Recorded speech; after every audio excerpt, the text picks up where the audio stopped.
All right, nobody should know how to make that shot or to make that shot. It's ridiculous shooting a ball over the backboard.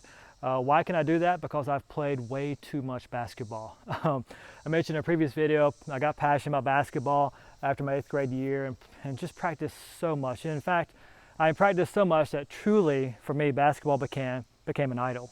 And oftentimes we think of idols as things referenced in the Old Testament, just the statue that people bow down and worship. No, idol is anything in our lives that takes precedence over God. It becomes first in our lives instead of God.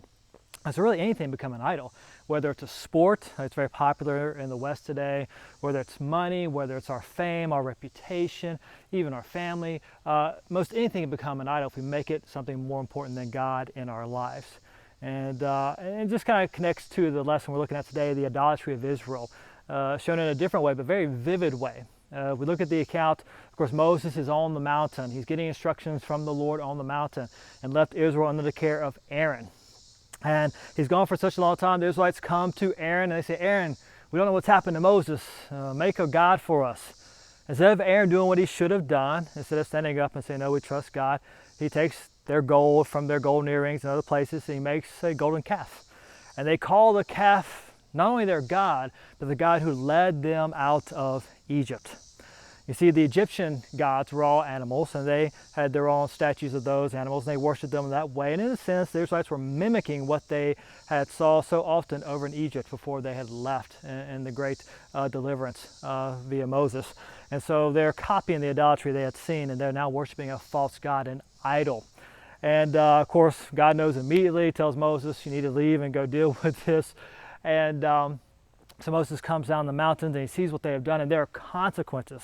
When we disobey God, when we have idols in our lives, there are definitely consequences, and we see those with Israel.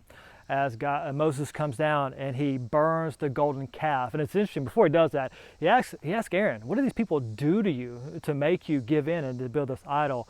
And Aaron lies. He says, well, they asked for an idol, I just threw the gold into the fire and bloop, out popped the calf.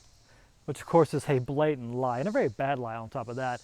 But he's trying to cover his tracks. But Moses, in his anger, he burns the idol, he grinds it to powder, puts it in the water, makes the people drink the water with the powder in it. Of course, he calls the Levites to himself, and they go out and they kill around 3,000 people who were in great rebellion at the time because of their sin.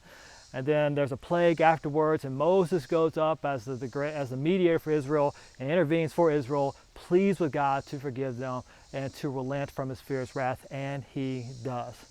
What we see there, of course, is the very simple point that when we disobey God, there are consequences. When we have idols in our lives, there are consequences. So let's take a page, let's learn a lesson from this and recognize, you know what, to have an idol doesn't mean just a statue. It can be an immaterial thing. It could be a dream. It could be a desire. It could be something that's like money or reputation or a sport like basketball. And let's be sure that we're always checking our hearts, because our hearts are idol factories. Let's check our hearts, and anything we've raised up before God, let's repent, lay it before our Lord and Savior, and be sure He's always first and foremost in our lives. So I hope that is helpful to you. You guys have a wonderful day.